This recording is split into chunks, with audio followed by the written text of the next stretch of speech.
What's up, everybody? My name is Joshua Yale, and I'm here at Comic-Con with Marvel's Agent M, Ryan Penagos. What's up, Ryan? What's going on? We're here at Comic-Con. Here, the crowd's wild. Yeah, raucous. Yes, yes. I want to ask you a lot of questions about what's going on at Marvel, and also get to know you a little better. Okay. But first, you guys, Marvel has their own live stream that's going on at Comic-Con. Yeah. Could you tell me all about that? Yeah, so we're doing, similar to you guys, 4 days of nonstop live coverage. We have guests, we have wackiness. We have cats, though. Do you have cats? Cats? We have cats. We don't have cats. We have cats. So we have cats on our live stream. Like real cats? Yeah. Like kittens? And Yeah, playing around, jumping, fighting each other. They've got Marvel paraphernalia. That's cats. That's at marvel.com/SDCC2016. Yeah, we brought cats to the show this year. Not to the show, but to our show. So that's fun. But you were on the show. Yes. So you know it's fun. We have a lot of fun, and we're gonna hopefully show some panels that we've done and just lots of stuff. Cool. So what's like the biggest, like best thing that you're allowed to say, like guest that you're most excited about or segment? Oh boy. Oh boy. Now, so that's what you say, what I'm allowed to say. It's going through my head because we have surprises lined up for all across the board of what we're doing this year. We had Joe Quesada on, who I always like talking to. He's our chief creative officer, and he's been at Marvel for a long time. And just talking to him today, I've known him for like 15 years, I learned a bunch of new things about him.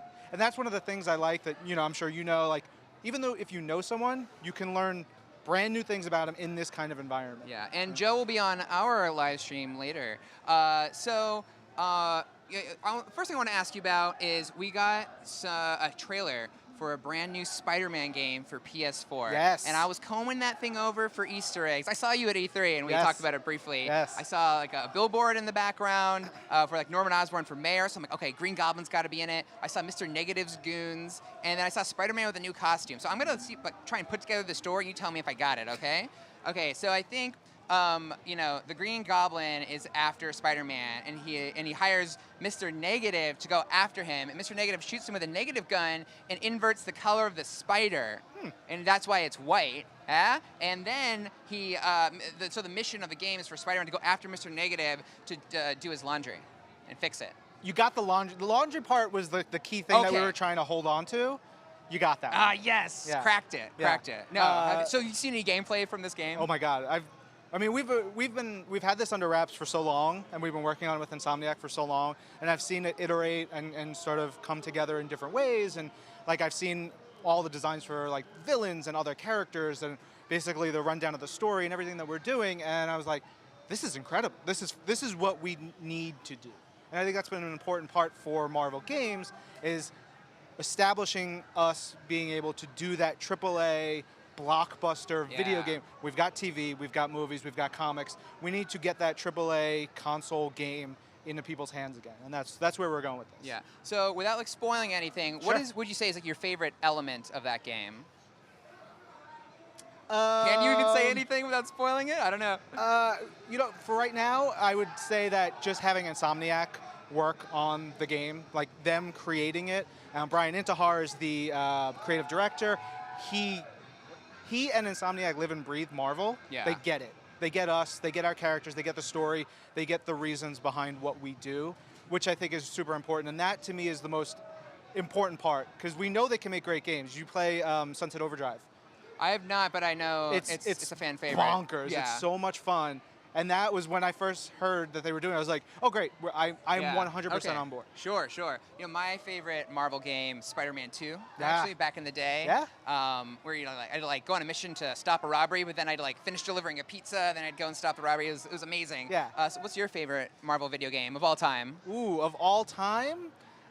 Maybe the Spider-Man arcade game, just because I have fond memories of it as a child. Right. And back then, it's really weird. And the character designs are really strange. They're like very tall. It's like Hawkeye, Black Cat, Spider-Man, and Namor are the characters you play. Classic team. Yeah. Marvel team. And they have to go take down Dr. Doom. And it's just this really fun beat 'em up. and it, very simple, but I played it a lot when I was a kid, so that has an important part for me. Awesome, awesome. I want to talk a little bit about Marvel movies. Like one that's coming up is Black Panther. And actually, I couldn't help but notice you're wearing a piece of Black Panther merchandise. Yeah. What is that? And what's going on with the hood here? What? I got my little Panther ears. I will tell you one thing.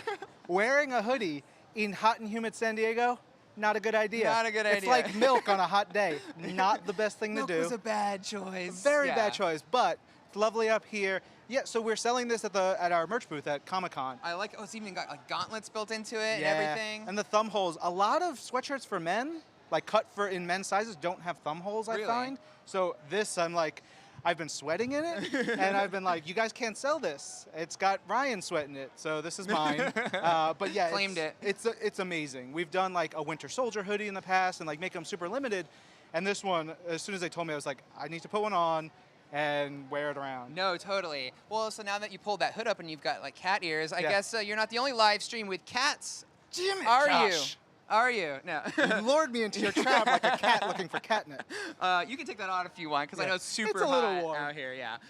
So, what are you most excited for the Black Panther movie? I think seeing the story that Ryan Coogler is gonna tell as director, and just seeing Chadwick, like we've seen him a little bit behind the scenes, and when he came to Marvel and talking to him, and just like the nicest dude. Yeah. And watching him experience everything, and him coming to Comic-Con this weekend is going to be super fun. And then like having that play out and what the story they're trying to tell, and the villain and the other characters and all the little things. And like we had a little taste of the Dora Milaje in Marvel's Captain America: Civil War. Yeah. And it's just like.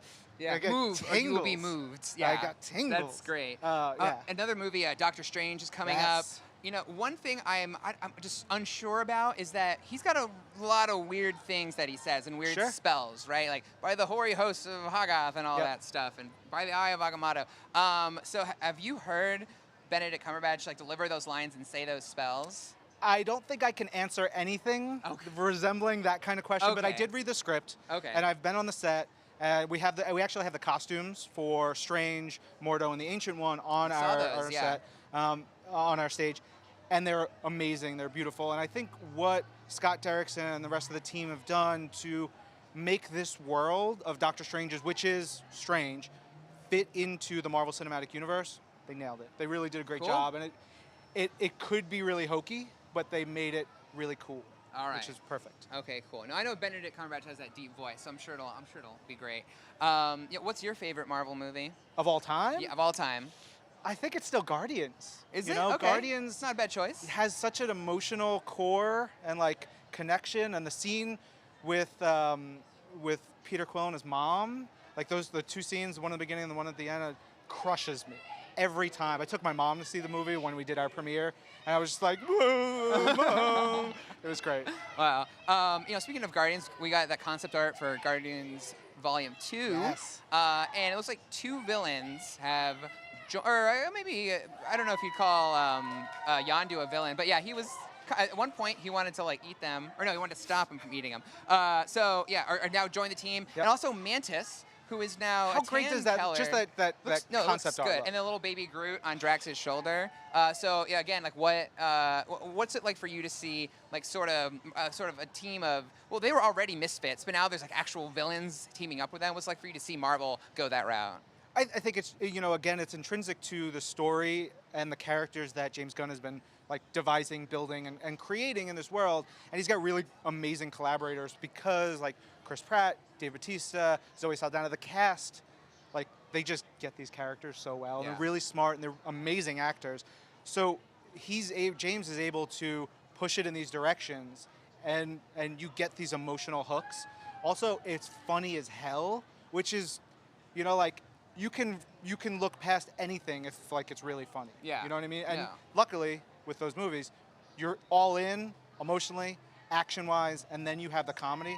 Superb. Yes, that was definitely like the what made the first one so great is that it's horrible, like huge stakes and all these horrible things are gosh, happening, yeah. and then you're just laughing so hard. Yeah. So the fact that you said that it's just hilarious, just like the first one, that's a good sign to me. Yeah, so. I don't. It may even be funnier. What? It may even be funnier. It's probably bigger and it's probably crazier. Oh, wow. It's incredible just watching Cool. like them make this. You got me pumped, man. You got Yeah. me pumped. Okay, so let's switch to TV. We had some of the Luke Cage cast on earlier. Amazing, good. Yeah, and so Daredevil and Jessica Jones both dealt with like some real world issues, and it got really heavy at times. So is Luke Cage going that route as well? Like, are they gonna tackle some like heavy material? What can you say about like the themes of Luke Cage? There's definitely some heavy stuff there because this is the world we live in. And, like, sort of Marvel is a reflection of the world we live in, right? It's the world outside our window is something we like to think about.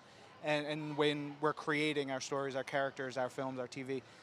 So there has to be reflection, but it's also escapism. So there's different, there's a lot of elements going into it. Cheo, who's the showrunner and executive producer, that dude, like, I think the first time, well before we started filming, when I was like going through the breakdowns of the show, he was just talking about the show in a big conference call, and I was just sitting there like, I could listen to him talk about Luke Cage for hours. Wow. Yeah.